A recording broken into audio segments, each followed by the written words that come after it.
PewDiePie's Minecraft was hacked? Yeah, 9 seconds ago. Tangerine? Completely hacked. So, this is Among Us, and if I don't know, how much did this game do you know about, Tony? That's the first question I'll ask you about it. It's Secret Hitler in space.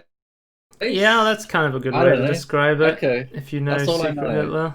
But now I'm watching this, I'm now questioning if that's right or not. What's going on here? So at the start of so you play with a bunch of people, and usually I believe the game was like super small when they made it, right? So I read like the blog because they're making Among Us 2 now because the game's just blown up in popularity. Yeah. I thought Andy was trying to kill me here, so I keep running away from him. I don't trust Andy. That's why I'm running around here. So Look at that hat. yeah, it was a super small company. It initially came out with local co-op, right? Yeah. And then they eventually added multiplayer, and then it took them like 6 months to make a map. So I think there's 3 maps, and they kept saying it was basically they said the game's built on spaghetti code. So Okay. that's why they're making Among Us 2 and not making more like content for Among Us 1 sort of It's thing. probably quicker. Yeah. Yeah. But anyway, so the way this game works is you can play with, I wouldn't play with less than like 5 people sort of thing, but Yeah. you play for about Secret Hitler style. 5 to 10 people, right? Okay. And That's quite a lot of people. so if there's 10 people, usually you have 2 imposters. And then if you have like Right, okay. 7 or less, I would say you have like 1 imposter. It's usually how you do it. But basically, Okay. what happens is at the beginning of the game, one person will be randomly chosen to be the imposter.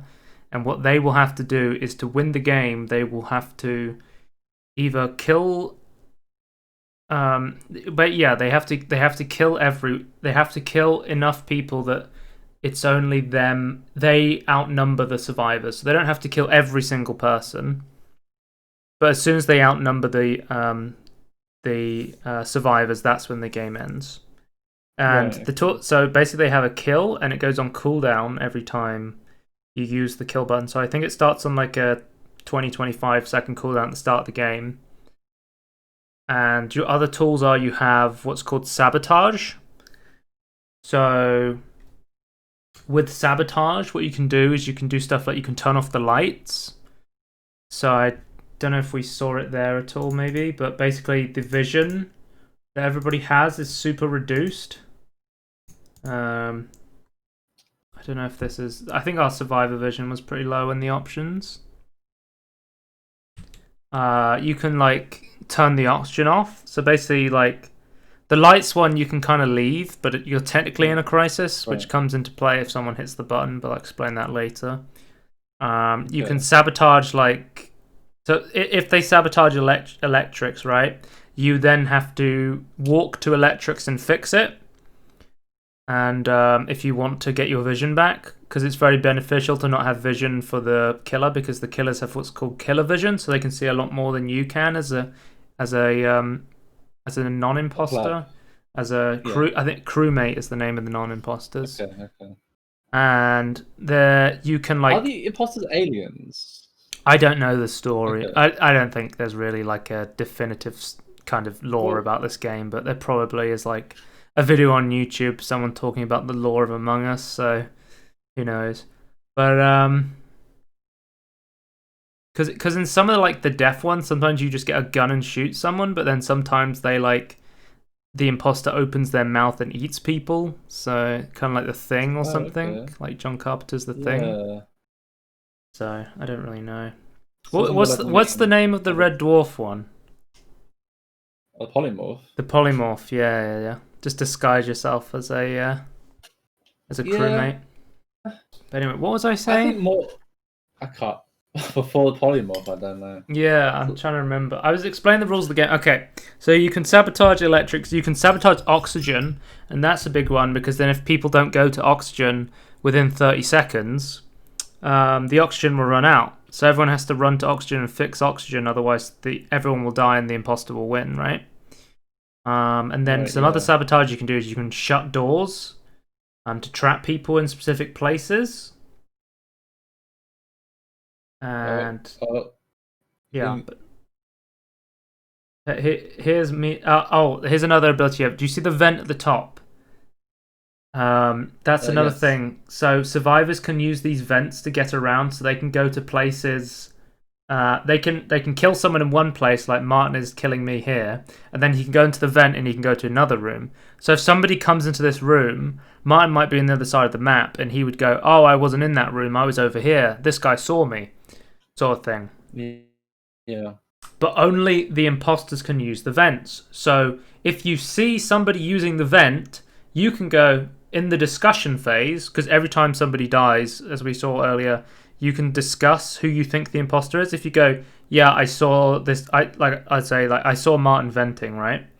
As soon as you see that, basically, you can just say, yeah, he's the imposter, kick him, and then if people believe you, then they believe you, and you can try and kill them. So the crewmates have a few tools to their advantage as well. It's not super imposter favored. Sorry. Before we carry on, can I ask it? There's a taskbar or a task progress bar on the top. Yeah. I'll explain that. Everyone in the game has tasks. If all the crewmates finish that bar at the top, they win the game. That's how the survivors win. Okay. Right. So there's no time or anything. You're just trying. The way to win the game as survivor is to finish your tasks before the imposters kill you. So in a way, the imposter is like a saboteur, you could say. Yeah, big time. They are the saboteur. Do not react. So I guess there's a few tools that are kind of neutral. Right. So the neutral tools would be the button. So what you can do is there's a big button in the middle of the map usually. Here's them just finding my body now as somebody else died. So you can press the button and then that lets you discuss things and you have a vote. So you don't always have to vote. So if you find a body early game, you can skip vote, which is what people do a lot early game, because usually on a first body you don't really have any information. Yeah. Unless you do, obviously. So say the survivor saw an imposter. If the survivor saw the imposter venting, he could run and push the button and say, "Hey, I saw this guy venting," and that would force a vote before he gets to kill another person, because the kill has a cooldown sort of thing. Yeah. And if you're playing with two imposters, the kill cooldown is on the same cooldown. So if they want to kill people, so if there's two imposters, the two imposters know who the other imposter is, and if they can do what's called a double kill, where you can press the kill button at the same time and kill two people at once. Sometimes you have to throw your other imposter under the bus if they're getting pointed at, and you're like, ah, shit. If I don't vote for this guy, I'm going to be super suspicious. Yeah, take one for the team. Yeah. So there's some stuff on a few maps. So this is, I believe it's called Skag or Skull or something. This is like the first map, I think. So this has a camera room. So the imposter or the crewmates can go in this room and they can just look at cameras. So one round I just looked at cameras, and then somebody goes, "Oh, when this person died, I was over here," and I go, "No, you weren't. I was watching you on the camera." Or if someone uses a vent inside of a camera or kills someone in front of a camera, obviously that's going to be very beneficial. There's also the admin table in admin, and that tells you how many people are in a room.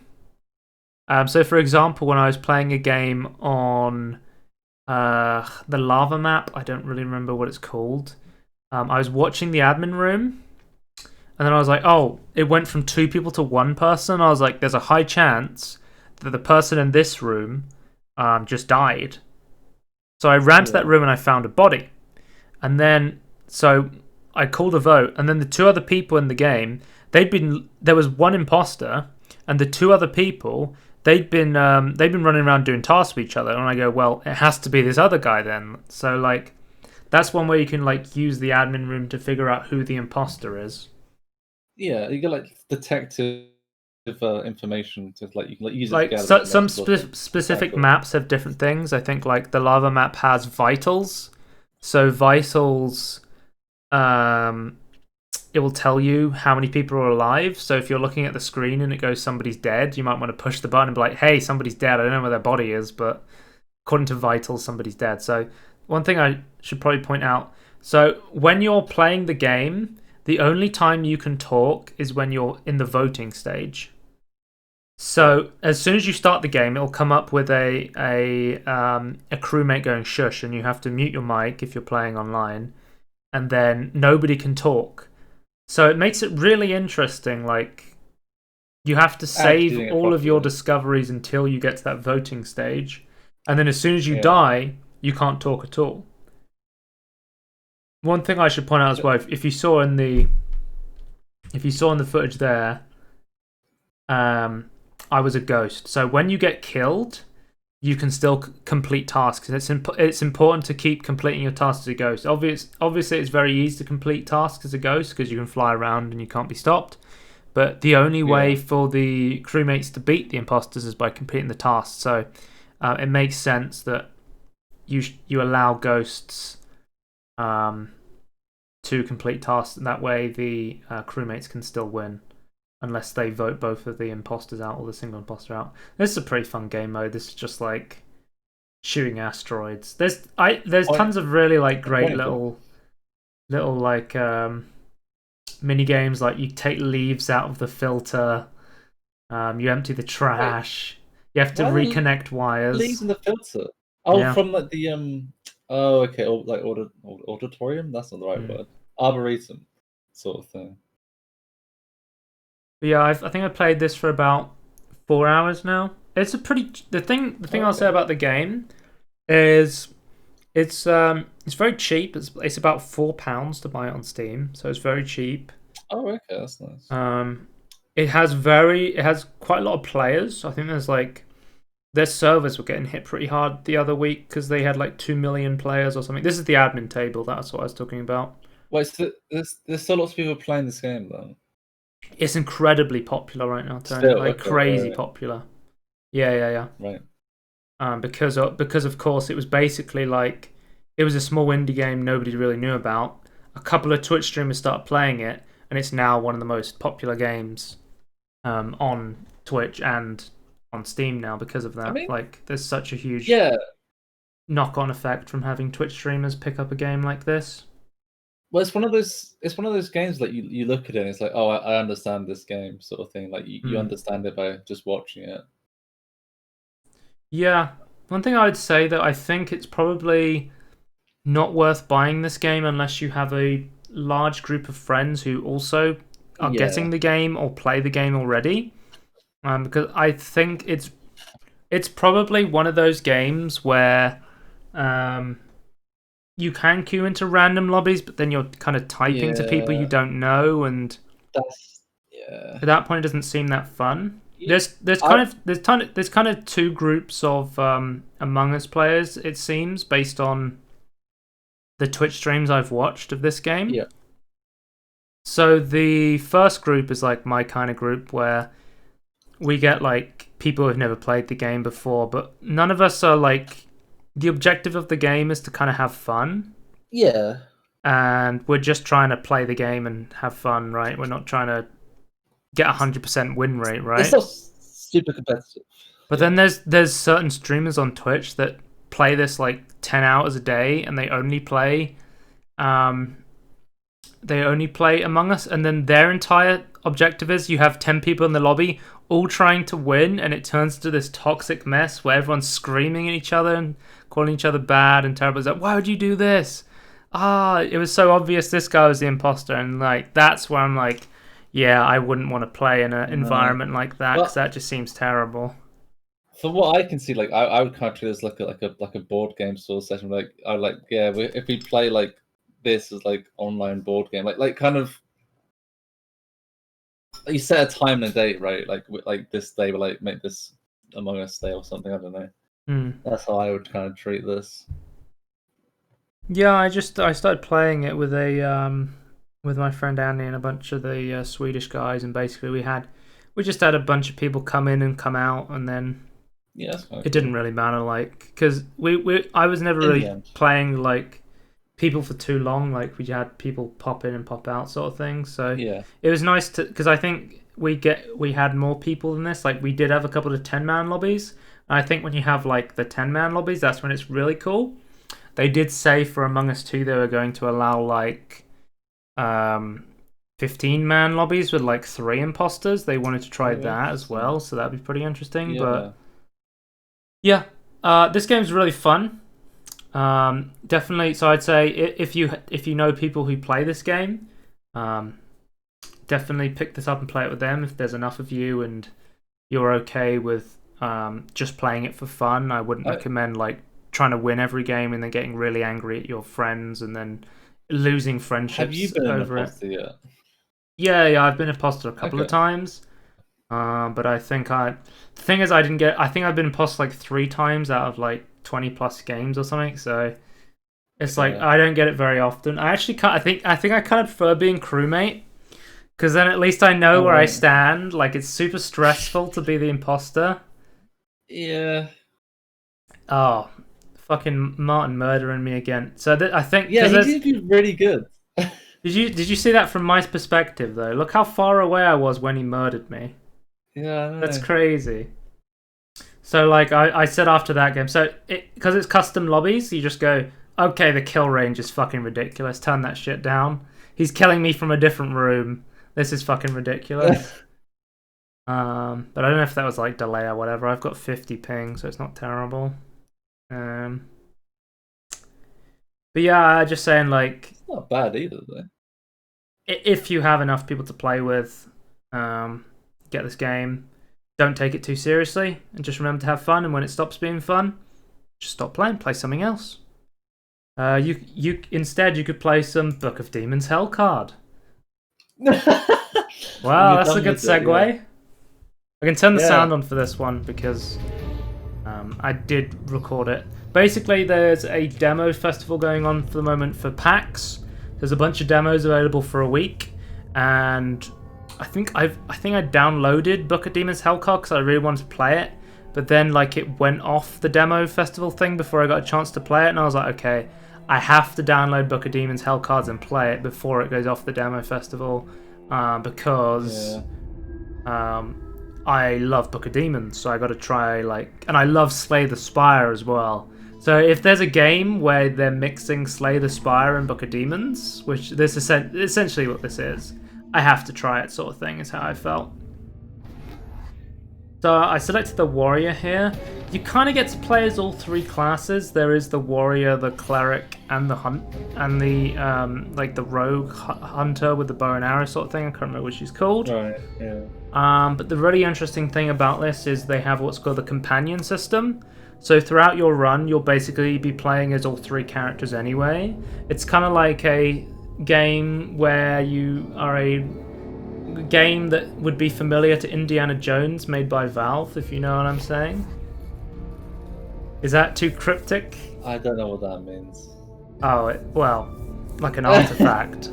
I mean, Indiana Jones might like artifacts, but yeah, I'm not really sure. Well, I'm just saying, like it's like you're playing 3 decks at once a lot of the time, which I quite liked, but some people might find overwhelming sort of thing. Right now, I've just got a basic deck, so I'm just like blocking and slashing, which is very much like how you start out in Slay the Spire. You just have a basic deck of blocks and attacks. But the enemy positioning here is really important. As you can see, I've got this AoE attack that you can actually control where it goes and what it targets, which is pretty cool.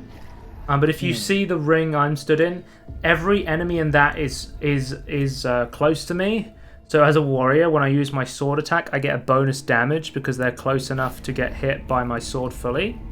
And then if they're further away, they're in a state called far, where my sword does less damage. But later on, when I get the rogue as my companion, the rogue deals bonus damage to them with their arrows. So it's like really interesting sort of thing.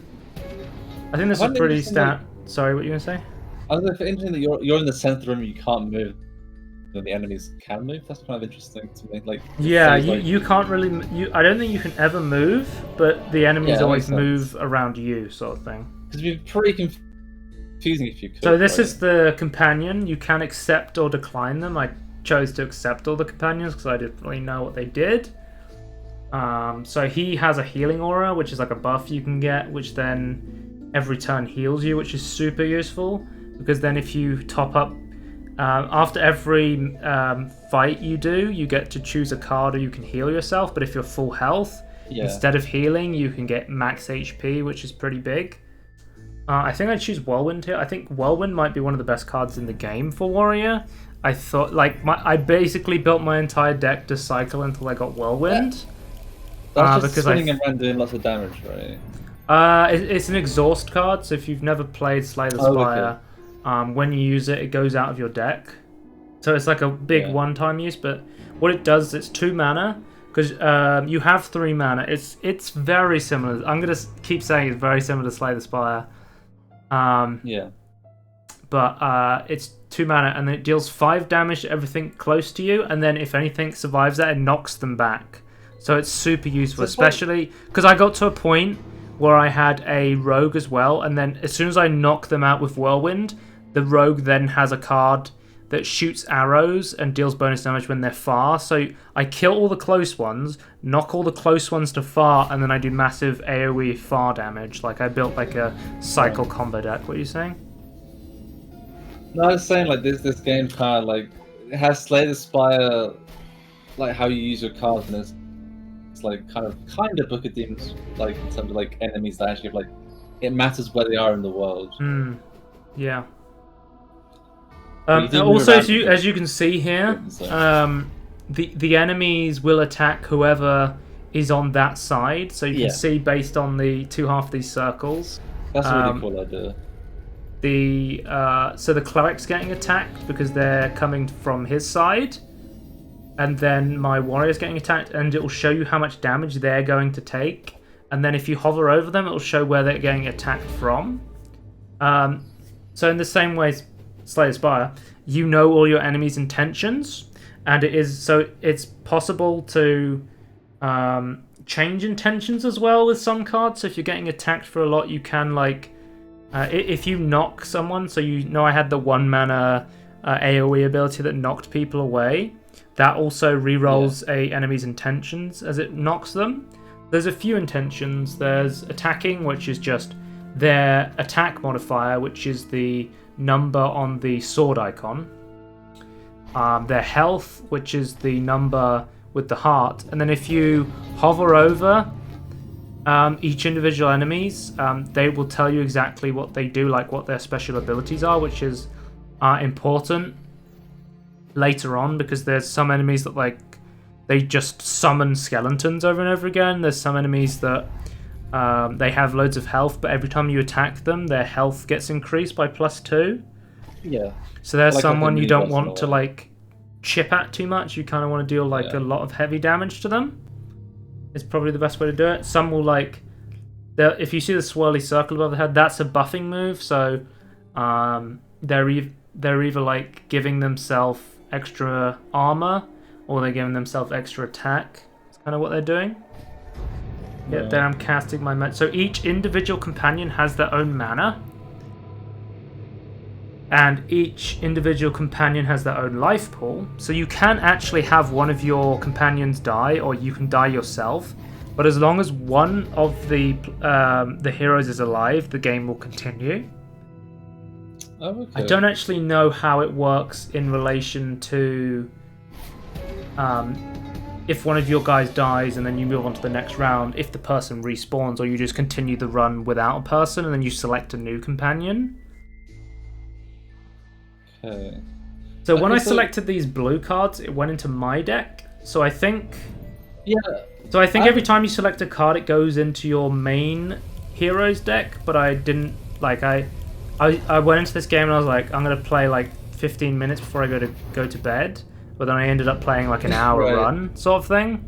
So I got quite far, like 8 out of 12 or something. Yeah, go on. So there's there's a main deck and 3 companion decks. Is that what's happening? Is that Yeah, so the companions okay? suggest cards, Yeah. and then once per turn you can dismiss a card. So if my companion's suggesting something I don't want to do, I can go no, and it'll suggest a different card, which is kind of an interesting tactical ability where you can, if you don't want to do that move yet, you can get them to give you another option, so you don't have to spend that mana, because every time you because like you can just cast it and go to the next card, but then it's costing you a mana to get to the next card, sort of thing, and you want to be as efficient as you can with the mana in order to make sure you cast the best combos you can, because it's almost like you're always playing a combo deck, because you're playing 3 decks at once in a lot of ways. Another interesting go on. You kind of choose like because you can dismiss and choose like your companions, right? So that's kind of like why you get to choose who can come with you, I guess. Yeah, so you can switch out your companions. I had a rogue archer, and then I got asked if I wanted to switch to the Amazon, which is a different version of the archer, which is pretty interesting. Another thing to point out is this game actually has co-op. You can go into this game and you can have somebody else play as your companion, as in co-op. So I don't know how that works in terms of dismissing cards, because then I assume the person selects the cards themselves, not the AI, so you wouldn't have to dismiss any cards. As you see at the top left, it shows you can ping things using the right mouse button, so you can ping where you want your ally to attack if you're playing in co-op, which is pretty useful, like how it works in Portal 2 co-op, where you can say, hey, look over here, do this. So it's a lot easier to communicate with your teammates. I was completely misreading that bit in the top left. They might want to add bullet points to that, so I know where the line ends and starts. So I filled out, when I finished playing it, I filled out a survey, and they asked you to rate the things. I was like, the companion system's really good, the enemies and the core gameplay is really good, but the UI and there's a lot of polishing that needs to be done with the UI. Yeah. And the menus and stuff. Like, I had to play it in you can probably see black bars on my screen. It didn't support my resolution, which is standard 1440p, 2560 or something like that. It's just 2K, right? Yeah, I didn't support 2K. And then some of them had listed next to them, this resolution is not supported very well, so it definitely is still in beta. They still need, there's still a lot of polish, but I will say, from someone that's like at the moment at work dealing with like scaling across different screens, it is kind of annoying at some scale. Like some scaling is like really a pain in the ass to code for. So yeah, the core gameplay and monsters are really cool, but there's definitely just a bit of polishing to do with the UI and stuff. I think is like the main thing, sort of thing. I'll skip ahead. Quite interesting later on. Yeah, I was going to skip ahead a bit. So this is the new companion I got offered. As you can see, like the arrow rain, I was talking about this. So it deals damage to all 4 enemies equal to the number of arrows in your hand. But one thing of them being my companion is I kind of have no idea how many arrows they have in their hand, unless I dismiss an arrow and then I do an arrow rain. So that's kind of interesting. I really like the cleric's ability. Like, he has the Dark Pact, where I love this ability. It's very much like the warrior from Slay the Spire. He has Dark Ritual or something, where you take life damage and then you get to draw a bunch of cards and you get a bunch of mana. It's the same as this, but you take the damage in 3 turns. So it's like a countdown to when you're going to take the damage. So if you can finish the round before this happens, you can avoid the damage, but if not, then of course you have to take the damage. I love cards like that. Yeah. I love teleport as well, because as I said, the positioning of the enemies is really important. So one thing the cleric can do is he can just teleport a monster to a random position. So he teleports to a random position in the next hero's sector clockwise, and then the cleric discards a card at random, but it also shocks them. What shocking does, it changes their intent. So if there's like a big monster about to hit me with like a massive attack, I can basically teleport him somewhere else, and then he won't be attacking me because I'll re-roll his attempt with a shock. Or like changing aggro. Or there might be like a super powerful skeleton in the corner, just like really far away, and I'm a warrior, so I can't hit him. I can teleport him into my close range, and then I can whirlwind him. So that's another useful thing. As well as, I think Link is probably one of the more interesting abilities. I actually think the cleric has some of the coolest abilities in the game. I really like the cleric. Like the way they designed the cleric is really cool. Like he can also do the Link ability where he loses all of his mana, but each ally gains the amount of mana that he gave up, and then they also draw a card. Okay. So basically, what you can do on him is you can build I just put a bunch of card draw in my main deck. I then had a bunch of card draw in my rogue deck. And then I linked, and then I would just cycle, whirlwind, arrow rain combo. And that's the main staple combo I was doing throughout a lot of the levels. Okay. I was going to say that I feel like cleric, I think it's like hit and miss for a lot of games. Like either like the support class is really interesting or really boring. Yeah. I thought there's a chance you could have just been like a heal bot. Which I did use him as like a healer a lot of the time, but he definitely has some abilities that are sometimes more powerful than just being a heal bot. So as I said before, if you have full life, you can get max health instead of healing, which is pretty nice. A lot of the time I didn't want to put cards into my deck because I was like, I'm building a combo deck, so I kind of want my deck to be as thin as possible. I don't know. From what I played, I don't know if there's any deck thinning abilities. From what I played, it didn't seem like there was. Other than the exhaust ability. Yeah, so we'll have to see if there is eventually an ability to remove cards from your deck. After I finished playing this, I immediately wanted to do another run, so that tells you like how much I was enjoying playing this game. Yeah, it was like I went to bed. I was super tired. But this is what I was talking about. You see the skulls above these purple guys' heads? Oh yeah. Yeah, so they're summoning skeletons with their ability. So you got to be really careful. You want to try and focus these guys down so you don't get too many skeletons. Just keep getting spam summoned. You want to kind of kill these guys as early as possible while saving enough health, but it didn't matter too much because I had the cleric healing ability. So even if I took a bunch of health damage, I could of course heal it back. Pretty interesting. I think we're going to end soon, so maybe I'll skip to a later level. So this one, I think this is more of a... This is where I think I died. This is floor 8. And the really interesting thing about this is I would call it kind of a mini-boss. So this reminds me of the time... I think it's called Time Eater in Slay the Spire. So every time you played 10 cards... your turn was over, and the only way to get rid of that effect was by killing this guy, but he deals 15 damage and has 50 health. So I think I actually ended up like teleporting him close to me so I could hit him with my whirlwind ability sort of thing. But this kind of like messed me up because if you've played Slay the Spire before, you know like Time Eater fucks combo decks, and I'm a combo deck. So this is where I think I kind of died because I was like, shit, that's my counter. So yeah, you don't have kind of the ability to see what's coming next like you would in a Slay the Spire game. So you can't really change your deck based on the enemies you're going to face. Like, I think there's tons of stuff they could add, but whether they will add it, we'll have to see. Yeah, I guess it's not Slay the Spire, so they can do it differently, I guess. But yeah, I guess it'll be interesting to mess around with if you're a developer. So here, like, that was a huge combo. I did the Dark Pact to get a bunch of mana, and then I got my cleric to give all of his mana to my other units so that all my other units have 10 mana. So I can do tons of moves. But then I'm like, shit, wait, I've played 8 cards already, and I got like 16 mana, and I can't play any more cards. Like, completely countered sort of thing.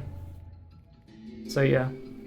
But yeah. Well, get fucked, I guess. Well, I think we're running out of time soon, but this game's really fun. You can currently play this. Download it now, and even if you can't play it this week, I'm just trying to think when this video is going to come out. If you get a chance to play this, download it, and even if it gets removed from being able to play it, you will still have the executable on your computer. So you should be able to do that. I kind of want to try this in co-op as well. I don't know if I'll get the chance to play it in co-op. I don't know if you want to play it with me, Tony, at all. Well, I'm glad you asked. I've downloaded the demo already. Okay, here we go. Live spotlight of Tony and Joe play Hellcard, Book of Demons. Okay. Alright. Yeah, this game's really fun. Check it out if you get a chance. If you're a fan of Slay the Spire, this is another roguelike deck builder that's really cool. And definitely has a lot of cool features that you won't see in Slay the Spire, so definitely worth checking out. So yeah. Goodbye. Bye.